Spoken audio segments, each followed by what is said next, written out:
NRO आखिर किसको चाहिए? इमरान खान को या आसिम मुनीर को? लेट अली शो यू के इस एपिसोड में आप सबको खुशामदीद। Do like, subscribe and share this content. Imran Khan ने अडियाला जेल में अपनी जो नुमाइंदा कमेटी है जिसके अंदर हामिद रजा भी शामिल हैं उससे मुलाकात की है और जो मुज़ाकरात चल रहे हैं हुकूमत वक्त निज़ाम वक्त के साथ उसके ऊपर तबादला ख्याल हुआ है और डिमांड अभी भी एक ही है। डिमांड क्या है? जुडिशल कमीशन बनाई जाए इन्वेस्टिगेट करने के लिए, तहकीक करने के लिए 9 मई के वाकयात को और 26 नवंबर के वाकयात को, और जितने भी सियासी कैदी हैं, जो कारकुन हैं पाकिस्तान तहरीक इंसाफ के इमरान खान के, उनकी रिहाई को फौरी मुमकिन बनाया जाए। क्या ये डिमांड्स मानी जा रही हैं? Of course not. Time buying जरूर चल रहा है, मगर इतवार के रोज अडियाला जेल के दरवाजे खोले गए। ये गाड़ियां आप जो देख रहे हैं, ये खैबर पख्तूनख्वा के चीफ मिनिस्टर वजीर आला अली अमीन कंदापुर, जो बड़े ही डेयरिंग किस्म के आदमी हैं, लेकिन इस वक्त वो मैसेंजर का किरदार अदा कर रहे हैं। इमरान खान साहब से मिन्नतें धड़ल्ले चल रहे हैं कि प्लीज प्लीज प्लीज आप बानी गाला शिफ्ट हो जाएं। उस पर भी बात करते हैं वेरी क्विकली, क्योंकि बारीक वारदातें शुरू हो गई हैं ना। एमबीजी पाकिस्तान आए मैसेज लेके, इमरान खान का इशू सॉल्व करो। सऊदी अरेबिया ने भी झंडी दिखा दी है कि भाई इमरान खान का इशू सॉल्व करो। कतर भी कह रहा है कि इमरान खान का इशू सॉल्व करो। अब सॉल्व क्यों नहीं हो रहा? एनआरओ कौन मांग रहा है और कौन नहीं दे रहा?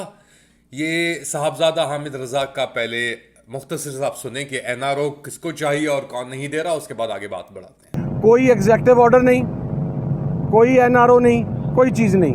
हम क्लियर हैं कि इमरान खान साहब अपने तमाम मुकदमात को फेस करके आईनी और कानूनी तरीकाकार से बाहर आएंगे। हम सिर्फ वहाँ पर हुकूमत से प्रोसिक्यूशन के किरदार के ऊपर बात करेंगे कि ये जो नाजायज़ विक्टिमाइज किया जाता है। जी, तो ये थे हामिद रजा साहब, और ये कह रहे थे कि भाई एनआरओ की जल्दी तो इस निज़ाम को है जो अपने ही वजन तले दब रहा है, गिर रहा है, और कोई एग्जिट स्ट्रैटेजी नजर नहीं आ रही। सीरियसली डेस्परेट टाइम्स कि इतनी डेस्परेशन हो गई है। एक बंदे को आपने जेल में रखा हुआ है पिछले 500 से ऊपर जायद दिन के इससे, और अब आप कह रहे हैं कि जी हम ये कर देंगे वो कर देंगे ना। प्लीज प्लीज प्लीज बनी गाला शिफ्ट हो जाओ, फिर बाद में बात सब सेट कर लेंगे, कोई मसला नहीं है। यार क्या मजाक समझा हुआ है तुम लोगों ने? और अब वो, क्योंकि वो झुक नहीं रहा, उसने कहा मैंने तो 500 दिन से ज्यादा गुजार लिए हैं, तुम लोग कौन हो? मुझे मारना है मार दो। तो अब मारने की भी धमकियां हो रही हैं। इनफैक्ट फैसल बावड़ा जो आसिम मुनीर के कुछ हैं, वो अब आके कराची प्रेस क्लब में उन्होंने एक गुफ्तगू की जहां पे उन्होंने कहा कि जी जेल में रखना तो पाकिस्तान तहरीक इंसाफ की क़यादत चाहती है कि जेल में रहें। वो सोने की मुर्गी है जो सोने के अंडे देती है। बत्तख है जो अंडे देती है। पता नहीं क्या लोग हैं यार ये लोग, आई स्वेयर। तो सुने फैसल बावड़ा को, फिर बात को आगे बढ़ाते हैं। इमरान खान साहब की पार्टी के अंदर इमरान खान साहब को जेल में लेकर मरवाने तक की प्लानिंग उनकी अपनी पार्टी के लोग, उनके अपने जानने वाले रिश्तेदार चाह रहे हैं, करना चाह रहे हैं, और वो उसी तसलसल से चीज़ें चल रही हैं। और अब आप लोगों के सामने मेरी बात को आप यकीन ना करें तो उनके अपने सोशल मीडिया की टीम से वो चीज़ें बाहर आ गई हैं। जो गुफ्तगू आपने सुनी उससे आपको वाज़ेह होता है कि सोने की चिड़िया है, इसको जेल में रखो। तो ये थे फैसल बावड़ा जो कह रहे थे कि जी बानी गाला उनको शिफ्ट करना चाहिए। इमरान खान को उनकी जिंदगी के ऊपर बहुत सीरियस खतरे हैं और साजिश चल रही है उनको मारने की। यार अडियाला जेल का पूरा कब्जा है अफवाज पाकिस्तान और आईएसआई, इंटर सर्विसेज इंटेलिजेंस के पास। डायरेक्ट कोऑर्डिनेशन चल रही है आसिम मुनीर के थ्रू। इनके पास आ रहे हैं हिदायत, क्या करना है क्या नहीं करना, किसको मिलने देना है किसको नहीं मिलने देना। इतवार के रोज अली अमीन गंदापुर के लिए दरवाजे खोलने हैं कि नहीं खोलने, ये कौन दे रहा है? ये हम जानते हैं फैसल वाड़ा तुम कौन हो, तुम किसके लिए बातें कर रहे हो। और ये हम भी जानते हैं कि तुम्हारे दिल में इमरान खान के लिए कितना दर्द है, कितनी रंजिश है तुम्हारे दिल में उसके लिए। सिफर, कोई एहसास नहीं है तुम्हें इमरान खान का। तुम सिर्फ अपनी अपना मंजन साफ कर रहे हो और कुछ नहीं। और आज के दिन ही इनफैक्ट मेरे ख्याल से भी आने वाला होगा एक बहुत बड़ा फैसला जो डिले पे डिले किया जा रहा था। अब ये लास्ट इन्होंने मीटिंग कराई है कि उस अली अमीन के साथ कि यार मान लो, और अली अमीन ने कोई प्रेस कॉन्फ्रेंसिंग की मीटिंग के बाद वो निकला और गायब। वो मैसेज लेके आया था GHQ से किसी डील करने, लास्ट मौका है, इसके बाद आपको मौका नहीं मिलेगा, और अब तो आपकी जान के ऊपर खदशात भी आ गए हैं। अच्छा, ये हुई बात, फैसल वावड़ा की प्रेस कॉन्फ्रेंस हुई जिसके अंदर ऑब्वियसली पैगाम दिया गया कि देखें जी आपकी जान को खतरा है, आपको मूव करना पड़ेगा वरना आप तैयार हो जाएं। इसी के साथ साथ फवाद चौधरी की भी एक पोस्ट आई एक्स के ऊपर, और वो कह रहे हैं कि जी इतना बड़ा इशू क्यों नहीं जाए बनी गाला। और यार क्या हो गया फवाद, तुम्हें कितना प्रेशर डाला उन्होंने तुम पे, क्या किया उन्होंने, कौन सी क्या है उनके पास तुम्हारे, यानी जिसके थ्रू तुम्हें वो ब्लैकमेल कर रहे हैं इतना। और ये बारीक वारदातें तुम अभी तक क्यों कर रहे हो? You're above this. Please Fawad, please थोड़ी सी सेंस यार। इतनी बारीक वारदातियां, यानी तुम्हारी शमूलियत अब क्या फैसल वावड़ा और फवाद चौधरी एक लेवल पे आ गए हैं क्या? Really sad. खैर, anyways moving on. Pressure building tactics, क्योंकि वही चीज है ना कि repeat the same mistakes over and over again, expect a different result, कोई नहीं आएगा। आप एक ही गलती बार बार दोहराते रहें और फिर उम्मीद रखें कि तवक्को रखें कि जी कोई मुख्तलिफ इसका इम्कान होगा या कोई चीज़ निकलेगी, इससे नहीं हो सकता। ये आपने डेथ थ्रेट्स भी करके दे ली, हडियाला में मार देंगे, ये हो जाएगा वो हो जाएगा, नहीं हुआ। आपने कैरेट भी दे के दे लिया कि यार देखें हम आपको बनीगाला ट्रांसफर कर देते हैं तो आगे आप चिल करें, आप कोई मसला नहीं है, हम सब सॉर्ट कर लेंगे, वो भी नहीं हुआ। आपको हर पतली गली जो आपने, यानी उसके बाद थ्रेट दी है जो ये मिलिट्री ट्रायल्स की कोर्ट ये वर्डिक्ट्स दिए आपने बंदों को, फिर भी कुछ नहीं हुआ। फिर आपने अभी ये जो केस चल रहा है इद्दत का केस भी कर लिया। सब आपने जो कुछ करना था, इस्लाम की मिट्टी पलीत आपने करके रख दी अपने दीन की इस सिलसिले के अंदर। अब आप कह रहे हैं कि जी जो 190 मिलियन पाउंड का केस है, जो पैसे वहां से आए थे ब्रितानिया से, इलीगल जो मलिक रियाज नवाज शरीफ की प्रॉपर्टी और उनके बाद जो डील हुई थी उसके ऊपर, वो पैसे तो आपके सुप्रीम कोर्ट में पड़े हुए हैं। अच्छा, उसके ऊपर अब ये धमकी दे रहे हैं क्योंकि डिले करते जा रहे हैं ना उस केस को, ये Al-Qadir trust case 190 million pound का जो था ये सिलसिला, तो इसको डिले करते जा रहे हैं ये। तो अब इनका क्या मौकफ है? ये क्या कह रहे हैं कि जी 190 मिलियन केस क्यों इतना डिले हो रहा है, उसको किस तरीके से कैरेट और स्टिक के तौर पर यूज करें। सुने शेख वकास अकरम और ये 190 मिलियन पाउंड केस की, जिसकी बेसिकली लास्ट वीक आना था वर्डिक्ट, और उसको डिले करके क्योंकि ये मुज़ाकरात चल रहे थे, ये डील और NRO की बातें हो रही है, तो फिर उसका वर्डिक्ट अब आ रहा है 13 जनवरी को। और उसके ऊपर आप यकीन करें कि क्योंकि बात नहीं मानी गई तो फिर ऑब्वियसली कि क्या होगा, सजा मिलेगी, मुजरिम होंगे, कर लो एक और क्या फर्क पड़ता है तुम्हारा गेम तो वैसे ही ऊपर ओवर हो चुका है। अब इतने गेम्स खेलने के बावजूद भी आप ये नहीं कर सके तो फिर आपसे नहीं हो पाएगा।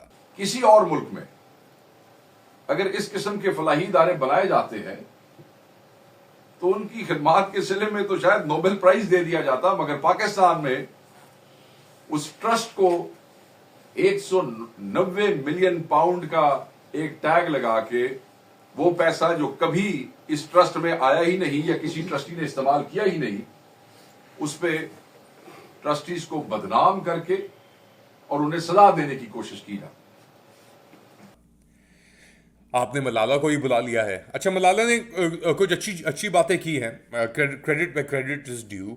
बातों के ऊपर पहले सुनते हैं उन्होंने क्या कहा कि तालिबान जो हुकूमत है, अफगान तालिबान हुकूमत, उन्होंने बच्चियों और ख़वातीन के जो हकूक हैं उनके ऊपर उसको किस तरह पामाल किया है। पहले सुनते हैं मलाला को और फिर बात को आगे बढ़ाते हैं। Taliban are explicit about their mission. They want to eliminate women and girls from every aspect of public life and erase them from society. They have created a system of gender apartheid. तो ये थी पाकिस्तान की icon, दुनिया के अंदर लड़कियों की तालीम के लिए एक सिंबल मलाला यूसुफजई, और ये बात कर रही थी ओआईसी की समिट के ऊपर जो इस्लामाबाद के मुनक्किद की गई है। पाकिस्तान आई हैं ये, ऑब्वियसली इतना पाकिस्तान इनका आना नहीं होता, ये रहती हैं ब्रितानिया में और ट्रैवल करती हैं बहुत, मगर पाकिस्तान आ चुकी हैं ये, और अच्छी बात है पाकिस्तान आई हैं और ख़वातीन की तालीम के ऊपर बात कर रही हैं। लेकिन पाकिस्तान में नहीं, अफगानिस्तान में, पाकिस्तान के अंदर इन्होंने ख़वातीन और लड़कियों के हकूक़ की जो बेइज्जती की गई है उसके ऊपर कोई जिक्र नहीं किया। इन्होंने डॉक्टर यास्मीन राशिद के ऊपर कोई जिक्र नहीं किया। इन्होंने जो रेप और टॉर्चर चल रहा है फ़लस्तीन के अंदर, ओआईसी की समिट थी ना, उसके ऊपर कोई जिक्र नहीं किया। इनकी तनकीद सिर्फ थी, जो निशाना था वो था अफगान तालिबान और Afghanistan. Pakistan not to be mentioned, फ़लस्तीन नॉट टू बी मेंशन्ड, और कहीं नॉट टू बी मेंशन्ड।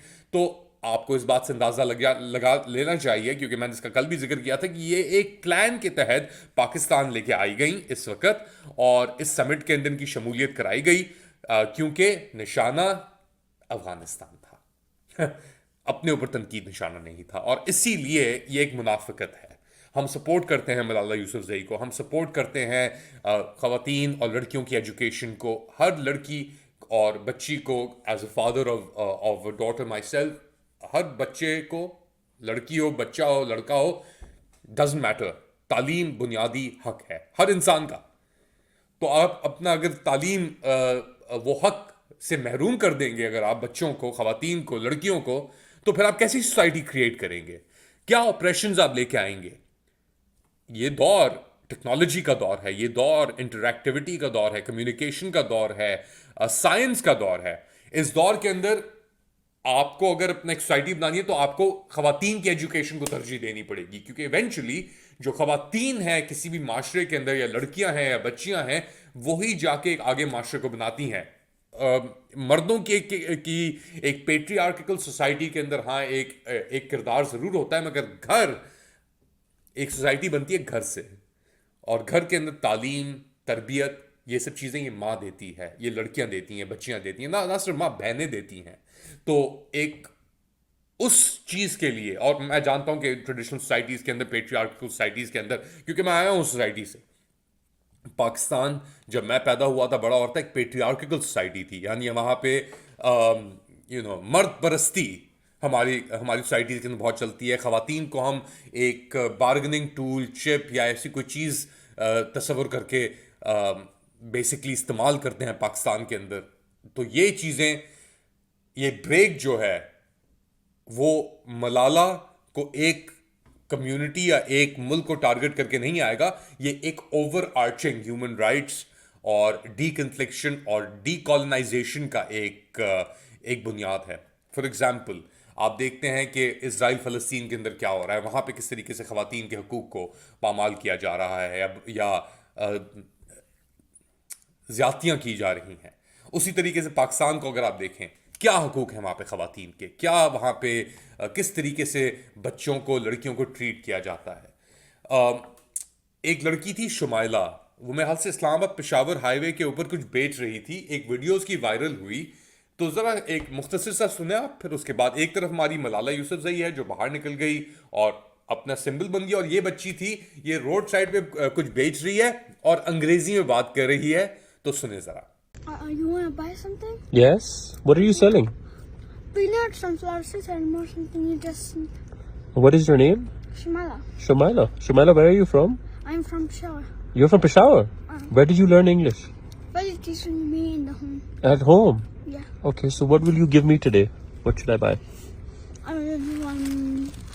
तो ये थी शुमाइला, एक लड़की, बच्ची जो रोड साइड के ऊपर बेच रही थी कुछ खाने पीने की चीज़ें और अंग्रेजी में बात कर रही थी। कोई फॉर्मल एजुकेशन नहीं थी, कोई तालीम नहीं थी। तो आपको बताते हैं कि पाकिस्तानी बच्चे और स्पेशली पाकिस्तानी लड़कियां कितनी ज़हीन हैं, और उनको अगर अपॉर्चुनिटीज़ दी जाएं, उनके लिए रास्ते खोले जाएं, तो वो पाकिस्तान को एक और लेवल पे लेके जा सकती हैं। और हमारे पास बहुत सारे एग्जाम्पल्स हैं। पाकिस्तानी लड़कियां साइंस और टेक्नोलॉजी के अंदर at the highest levels, medicine और मेडिकल फील्ड्स के अंदर हाईएस्ट लेवल, इंजीनियरिंग के अंदर हाईएस्ट लेवल, मैथ के अंदर हाईएस्ट लेवल। इनफैक्ट कंपटीशन अगर किया जाए तो पाकिस्तानी जो लड़कियां हैं on average they perform better according to data जो अवेलेबल है एज अपोज टू लड़के। तो ये सब चीज़ें हमें देखनी पड़ेंगी और हम ऑफ कोर्स इस चीज़ को हमेशा सपोर्ट करते रहेंगे एज अ कॉम, एज इंडिविजुअल अपनी कैपेसिटी के अंदर। मगर अगर ये इशू तालीम का और लड़कियों की तालीम का इसको पोलिटिसाइज करके इस्तेमाल किया जाए किसी और के खिलाफ, मेरे ख्याल से वो मुनासिब नहीं है और वो पूरी इस एक्सरसाइज को एक तरीके से डिफीट करता है, शिकस्त देता है। आप क्या समझते हैं? बताएं मुझे कमेंट सेक्शन के अंदर। Do like, subscribe and share this content. अपना ख्याल रखिएगा। अगली बार तक अल्लाह हाफिज।